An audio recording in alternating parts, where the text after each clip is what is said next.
Good morning, folks. Today I'm going to show you how to clean your water bottle, your reusable water bottle, not just your Poland Springs water bottle that you buy, you drink, and you throw out. I'm talking about a take-on-the-go water bottle that you can drink out of every day. Because if you use it regularly or you abuse it, no matter what, the thing is going to get dirty. And I'm going to show you how to clean it.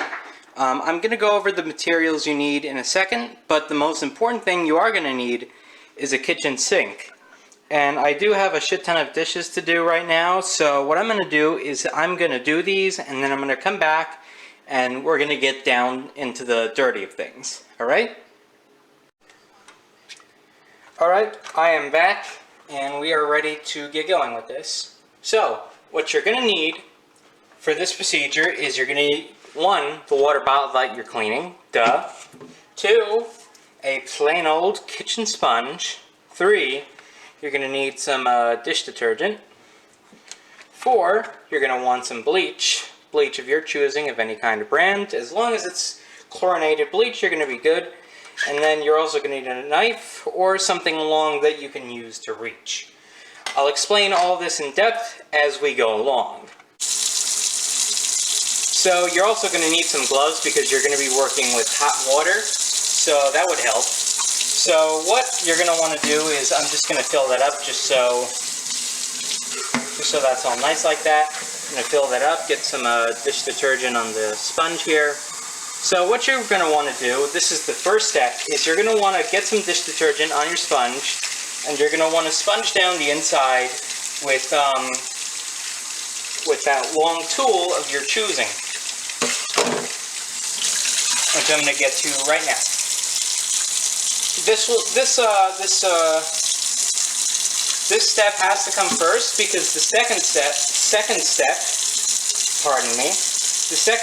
involves using bleach and dish detergent and shaking up the bottle really hard. Now, the reason you want to do this step first is because when you use or abuse your water bottle, normally or not, stuff is going to build up alongside the inside over time, and that stuff builds up, and it's not going to look so good after a while, and the water bottle ain't going to look as good as it used to. Now, when you go to clean it, if you use just the sponge, what's going to happen is there's going to be a lot of stuff that's left over, that's loosened up, but it hasn't come out. And that stuff will draw dirt in really quick, and the water bottle will get dirty again right away. So, it's a good idea to do this step first, otherwise you're going to be cleaning this in about another 2 or 3 weeks. And you don't want to do the second step first, which involves throwing some bleach in there, some hot water, some dish detergent, and shaking it up, is because on its own, the bleach and the water doesn't have enough force to remove the caked up stuff along the side by itself. So that's why you want to do this step first. You want to sponge it down. Because when you sponge it down first, that gets rid of a lot of the stuff that's there, but some stuff is left behind. And the force from you shaking it up with the bleach, that'll get rid of it, and you'll have a totally clean water bottle. And you just want to use hot water, straight hot water, because the hotter the better. And sorry if I'm like slipping around a little, it's hard to work with these gloves. I've done this many times before, but I still can never get used to it. So first step is done, and right now I'm just going to rinse it out. It's nice to have these gloves when the water's about 125 degrees. Even my gloves are getting a little warm. Now this is my mother's water bottle, and right now it's not the dirtiest it's ever been, but I'm going to throw up a picture of what it normally looks like towards the end of the video, and I'll throw in a comparison of what it looks like after I clean it, just so you can see what usually this thing has to go through, because my mom likes to abuse water bottles. Because what she'll do is she'll throw some water in there, she'll cover it up, and then she'll leave it in there for a week. She'll throw it out, pour some more water in there, leave it for another week, drink maybe about 2 ounces of it, and then the cycle goes on and on. And she never really drinks anything. And the water bottle gets dirty super fucking quick, and we have a problem on our hands. So now, for the second step, Because this bottle is marked with a 8 ounce 250 milliliter line, a 16 ounce 500 milliliter line, and a 24 ounce line, what I usually do is I fill it up with hot water up to about the 16 ounce line.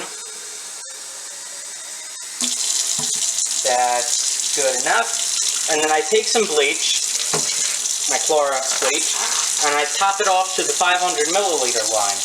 This is a good marker.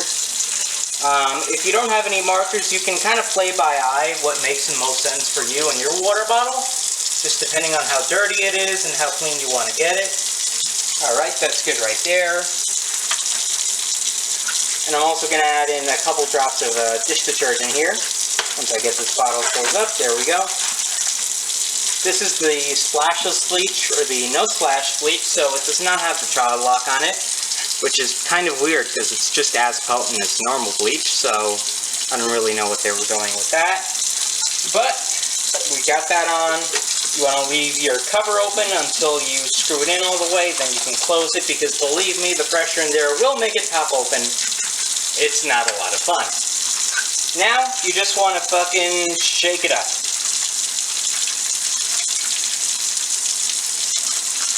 I'm actually going to turn the water off for a little bit and move the sponge out of the way.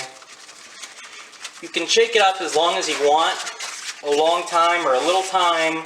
I just shake it up for what I feel is right, just because this water bottle is usually very dirty and I don't want it to get super dirty again very fast, even though I know my mother and she is still never going to use this thing right no matter what I do. That's just the glove, so don't mind the noise. I just do this in a million different ways until it's about right.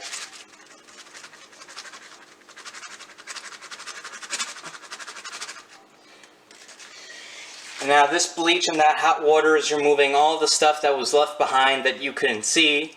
And now this water bottle is about to be totally clean, so that's good.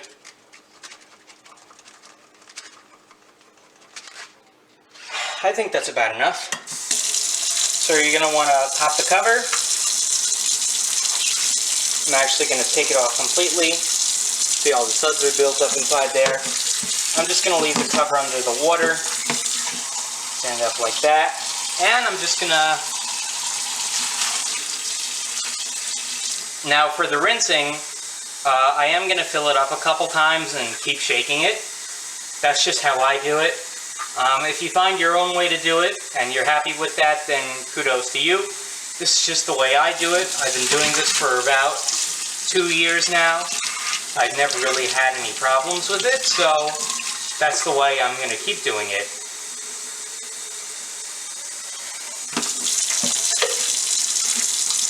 I'm going to talk about the cap in a second, so don't worry. Because there is some stuff you should know about the cap.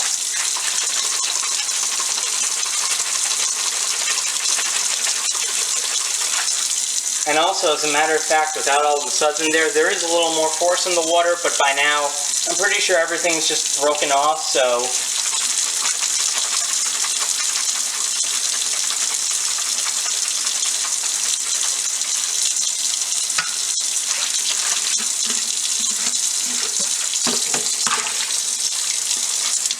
Ooh, that slashed back a good bit.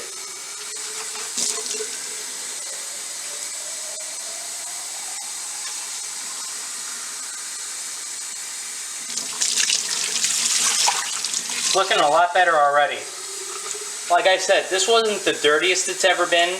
I caught it really early, and this was one of those rare times where she left it home. So I decided, you know what? Let me actually clean it, because when's the next time I'm going to be able to do this? You know? One final shake.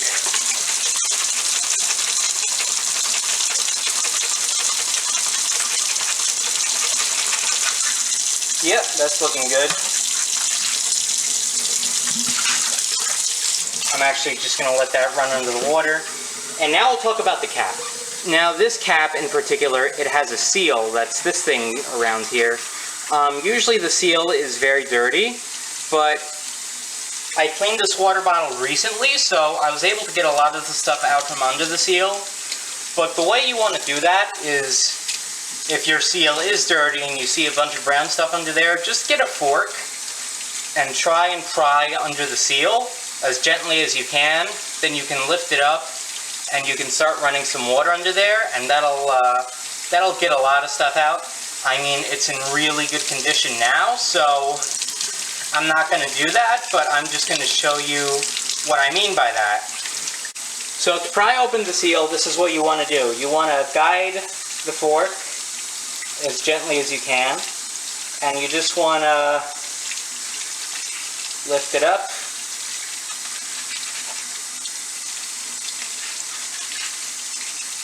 Now, because this thing has like these little ridges in it, it'll hold the seal up. Now, it's not going to come out all the way, but like this, now you can run some water under it. You can actually hold it open yourself a little if you want to. These gloves aren't very good at it, but because this seal is good, I don't really need to. You could use the fork to hold it if you want to, and just move it around as you go around the seal. If you know what I'm trying to say. But for now, I think we're actually good here. Yeah, I'm just going to run some hot water through this part of the inside of the cap, and then we'll pull it down and dry it off. So as far as drying it off goes, you're really just going to need a plain old paper towel. I'm going to dry off the outside first, and then I'm going to dry off the inside. You are going to want to have the knife on hand, but at this point you can put everything else away because you don't really need it. Inside looks nice and dry. Now I'll just stuff the towel inside. And you can't reach all the way because this thing is too narrow. That's where the knife comes in. Now, because this is a paper towel and not a sponge that's a lot thicker, you do want to be gentle with it. I did leave a small scratch in the side of my water bottle the first time I did this because I wasn't really sure what I was doing. I used to use a fork, but the thing is that the fork wasn't really long enough, so I couldn't hit all of it. That paper towel is done for, so let me get this other one that I have here. And we will continue drying off the inside. Once you get towards the top, you don't really need the knife anymore because your hands can reach. So it's just about completely dry at this point, so the bottle's done, and here's the cap, which you do want to dry off too. This is a little weirder when it comes to drying just because there's so many slots for water to fit in that you can't really get to, but that's okay.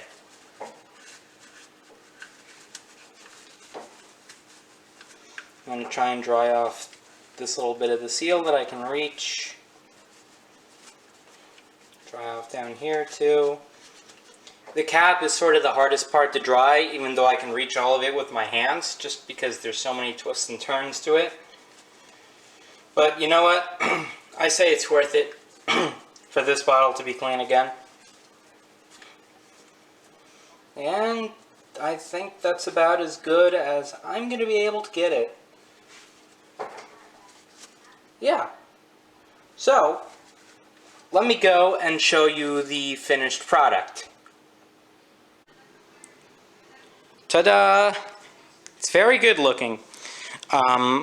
Very clear. There is a bunch of weird markings in there. I'm not really sure what those are. Those have been there for quite a while. No matter what I do, I can't wash those off, so I'm guessing that those are just there to stay. Probably a product from all the abuse this water bottle has been through over its 2 years. Like I said, I didn't start it out with the dirtiest it's ever been, or the dirtiest that it usually gets, but what I'm going to do is I'm going to throw up 2 pictures now on the screen. A picture of what it usually looks like when it's dirty, and a much clearer picture of what it looks like when it's clean. So, take a look at this.